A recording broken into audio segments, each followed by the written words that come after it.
আমাদের সমাজে এরকম কিছু মানুষ আছে যারা সবার সাথে ভালো থাকতে চায়, সবার কাছে ভালো থাকতে চায়।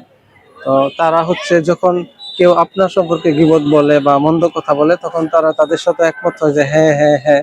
আবার যখন আপনি তাদের সাথে বলেন যে অমুকে খারাপ বা অমুকে ভালো, সেটাও হ্যাঁ। ধরেন আপনার কাছে কেউ এসে বললো যে রায়হান খুব খারাপ, খুব বাজে ছেলে, সে বলবে হ্যাঁ হ্যাঁ হ্যাঁ আসলেই তো খারাপ।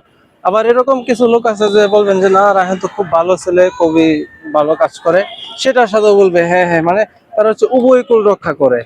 আপনার পাশাপাশি দুইজন শত্রু, তাদের হচ্ছে বন্ধু, মানে পাশাপাশি দুইজন শত্রুর হচ্ছে বন্ধুর মতো সে থাকে, সে সবারই আপন হয়। আসলে এই লোকগুলো হচ্ছে অনেক ভয়ঙ্কর। যারা সবার আপন তারা আসলে কারোরই আপন না, তারা অত্যন্ত ভয়ঙ্কর। সমাজের জন্য এরকম অনেক লোক আমি দেখেছি আমার জীবনে, যে যারা সবারই আপন, সবার সাথে তাদের সমান তালে চলাফেরা।